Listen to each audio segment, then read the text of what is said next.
श्री हरिवंश महाराज जी, आपके चरणों में कोटि कोटि प्रणाम। महाराज जी, इनका प्रश्न है कि इन्होंने अपनी तरफ से सच्चे प्रेम किया, पति से छल कपट झूठ निंदा अपमान मिला, इसलिए बस अपनी दो बच्चियों के प्रति कर्तव्य निभाते हुए लाडली जू की आश्रित हूँ, अलग रहती हूँ। श्री जी कृपा से एक नौकरी है जिससे श्री जी बच्चियों का पालन पोषण करते हैं। प्रश्न यह है कि प्रभु, क्या सब छोड़कर बस श्री जी के आश्रित जीवन व्यतीत करना चाहिए या अर्जुन की तरह संविधान के मुताबिक अपने बच्चों के हक के लिए परिश्रम करना चाहिए? ऐसा लगता है यदि मैंने दूसरा मार्ग लिया तो मेरी श्री जी का आश्रय छूट जाए। नहीं नहीं, श्री जी का अंदर आश्रय रखे, बाहर व्यवहार में अपने कर्तव्य का भी पालन करे।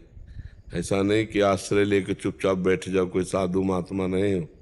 गृहस्थ हो, गृहस्थ में बच्चों के अधिकारानुसार उसके पिता से उसकी संपत्ति उनको दिलाए, कानूनी कार्रवाई भी होती है ना। तो जब बच्चियां पैदा किया है तो अब कर्तव्य, मान लो आप अलग हो गए हैं पर आप उन बच्चों की माँ है और उन बच्चों का पिता वो है, तो वो संपत्ति का अधिकार रखती हैं बच्चियां।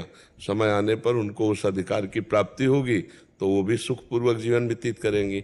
माता पिता का जीवन होता है संतान की व्यवस्था के लिए, खूब संतान को पढ़ाए लिखाए, उनकी व्यवस्था करे, अपना कर्तव्य पूरा हुआ, भगवान का भजन करते हुए भगवान को प्राप्त हो।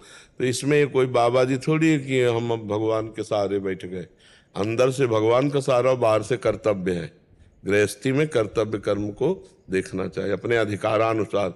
उसमें ऐसा नहीं कि अब जो होगा सो, फिर बच्चे हैं बच्चियां हैं, ये बात है। अब मान लो हम लोगों के पास आज ना आवे तो हम भूखे रहकर भी कीर्तन करेंगे, क्योंकि हम लोगों को यही ट्रेनिंग दी गई है, ये शिक्षा दी गई है। सहना है, भगवान जैसे रखे वैसे रखना है। लेकिन गृहस्थी में कर्तव्य कर्म है, उसमें अंदर से भगवान का सहारा है और बाहर से अपने कर्तव्य कर्म को करना है। अर्जुन जी कह रहे मैं भिक्षा मांग के खाऊंगा, भगवान कह रहे नहीं, युद्ध करो, तुम्हारे लिए युद्ध रूपी कर्तव्य है। तो अपने कर्तव्य का पालन करते हुए भगवान के भरोसे रहना चाहिए।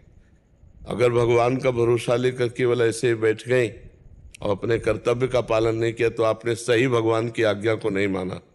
भगवान अर्जुन से यही कह रहे हैं कि माम स्मर युद्ध च, मेरा स्मरण करो और अपने कर्तव्य का पालन करो। गृहस्थ धर्म और विरक्त धर्म अलग अलग दो धर्म है। निवृत्ति मार्ग का अलग सिद्धांत है, प्रवृत्ति मार्ग का अलग सिद्धांत है। किसका प्रश्न है तो आप समझ पा रहे हैं? नहीं कह रहे अंदर से कहीं आश्रय ना छूट जाए इन सब करते। अंदर से आश्रय भगवान का रखिए, बाहर से प्रयत्न कीजिए। अर्जुन तो मार काट वाला उपदेश ग्रहण कर रहे हैं, सबकी गर्दनें उतारनी है, काटना है। आपको ऐसा कुछ लड़ना झगड़ना तो है नहीं। अगर बच्चे थोड़ा सयाने हो तो उनको उनके पिता के हक को दिला दीजिए, क्योंकि तभी उनका जीवन थोड़ा सुव्यवस्थित हो पाएगा।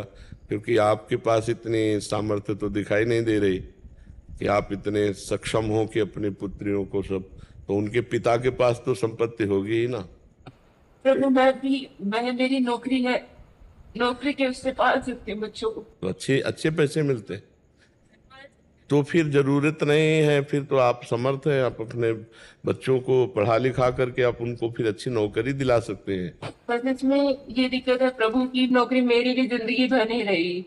एज मतलब मदर होने के नाते दोनों बच्चों को पालने के लिए मुझे उनको टाइम देना पड़ेगा, तो शायद मुझे अपनी नौकरी छोड़नी पड़े। हाँ, पर कुछ तो ऐसी संपत्ति तो एकत्रित कर ही लीजिए जिससे उनके बच्चों का भविष्य उज्जवल हो जाए, क्योंकि आजकल पढ़ाई लिखाई में बहुत पैसा लगता है। और बच्चे में कोई भेद नहीं, बच्चियां पढ़ लिख कर देखो, स्त्री ही तो हमारे देश के राष्ट्रपति है। देखो लड़कियां राइफल लिए हुए बॉर्डर पे खड़ी, किस बात में कम है पुरुष से? तो बच्ची का भेद तो रखना नहीं चाहिए। दो बच्चियां मतलब दो पुत्र हैं, कोई उसमें भेद नहीं। पढ़ा लिखा करके उनको अच्छे वो अपने अनुकूल वर वर्ण कर लें और बढ़िया गृहस्थी में जीवन व्यतीत करें, कोई बात शोक की बात नहीं। अगर आपके पास ऐसे देखो, समस्याएं कई तरह की होती है, बड़ा संकटपूर्ण जीवन है, कभी भी कुछ भी कहीं भी। अब वो तो संपत्ति अगर उनको पिता की सहयोगी तो और ज्यादा उनको सहयोग मिल जाए। अगर आपके पास ऐसी पर्याप्त संपत्ति है तो फिर कोई किसी से फिर क्या लड़ाई झगड़ा करने की जरूरत है। बच्चों को पढ़ा लिखा कर आप उनको उनकी योग्यता प्रदान कर सके, इतनी संपत्ति है आपके पास वर्तमान में। हाँ शायद कर सकती हूँ, हाँ? कर लूंगी। हाँ तो बस फिर हमें लगता है फिर अगर वो स्वेच्छा से दे दे तो दे दे, नहीं झगड़ा मत करो, क्योंकि राग द्वेष पूर्वक लड़ाई झगड़े से फिर वो बच्चों की भी जिंदगी में वही संस्कार भर जाएंगे।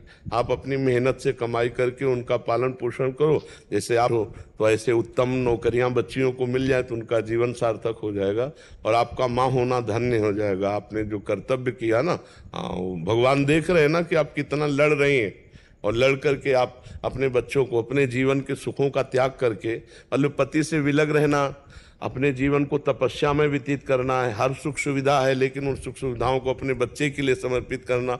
धन्य है तुम्हारी जैसी माँ ने। आजकल तो ऐसी भी माँ हो गई कि अपने सुख के लिए अपने बच्चों के गले दबा दिए।